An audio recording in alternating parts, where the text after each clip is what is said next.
Hello and welcome back to CloudFolks HUB. As you know that our DynamoDB series is going on and we are covering specific feature of DynamoDB known as export to S3.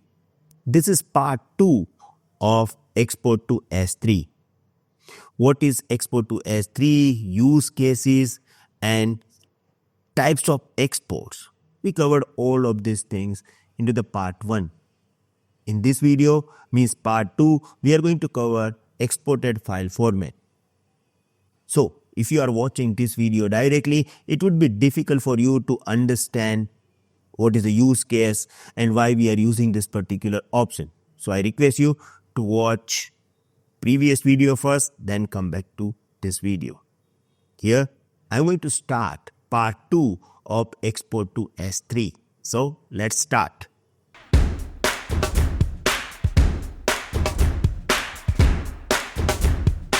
Here, we already discussed about introduction, we understood how it works, we also understood export settings. Now, the most important part that we have is exported file format. It means as you are exporting this data into the S3, what would be the export format of your data? We have two options. As we have two options, it means it is like a decision-making situation for us. Which option we are going to choose over here, we need to understand this. And this is what exactly I am explaining you right now. So here we have two options, DynamoDB JSON and Amazon IO. Here I am giving you 5 options for each to get better understanding and differences between these two. I am going to start with example first. Here is example of DynamoDB JSON data. Here it is like a picture or a snapshot of how it looks like. Now if I'm going to choose Amazon IO, the same data will looks like this.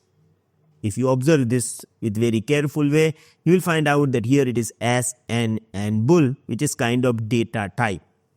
So when you are going to use DynamoDB JSON, of course it is going to use JSON format, but along with data, it is going to add a data type. With Amazon IO, it is not. So the main difference is here we have data type. S means explicitly so that it is a string, N showing that it is number, bool showing that it is a boolean data type. Here same data we have but no explicit data type. Here as we are not specifying data type, it can handle more data types as well. Okay. Here it has some limitations that it supports only data type supported by DynamoDB. Okay. So not mentioning data type is actually good because it is giving us this comfort level that we can use any data type. Okay. Now include DynamoDB specific data types. Right. It's only including DynamoDB data specific data type.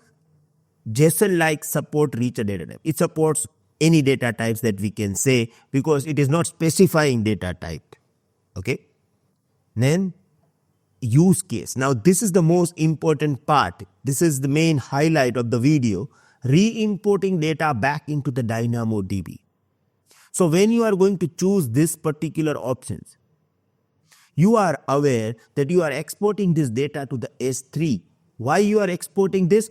Because in the future or maybe within near future, you want to re-import this data into the DynamoDB. So your use case is very crystal clear that you are exporting this data. Why? Because you want to re-import this same data into the DynamoDB. In this case, it is always a good idea to go with DynamoDB JSON. Okay. Now, if you are exporting data and your use case is analytics or analyze this data. So, you want to use different analytics tool in order to analyze this data, go with Amazon IO. Right? So, use case is really very crystal clear.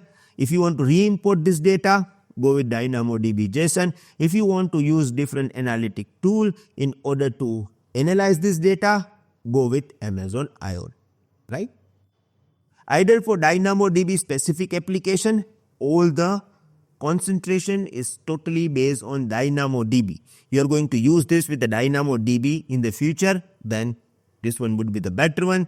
Here, you want to use this data with Amazon Glue, Athena, or any analytic tool, you can go with Amazon Ion.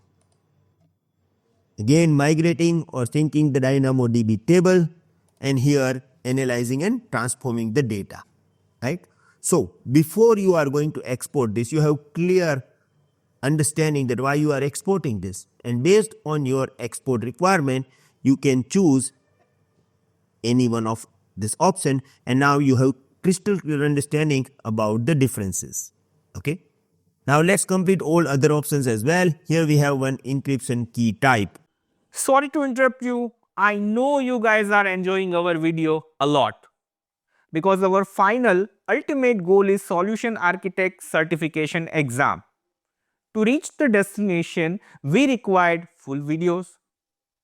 To create our success story, here we have a 3 path. You can choose any of them. Path number 1, our 6-in-1 program. Our 6-in-1 program include all prerequisite skills which is needed as a cloud engineer. It include 24/7 support, lifetime update, section-wise practice test, full course practice test with tips and tricks by Bhavesh Atara, how to do exam preparation course, weekly lifetime live session with Bhavesh Atara, and 6 AWS project with documents. Path number 2, you can enroll by paying 499 and get Hindi and English, both the languages, videos of AWS. Path number 3, which is the last one, you can join our YouTube Elite membership. The choice is yours how to create your success story by choosing best one. Best of luck. Thank you.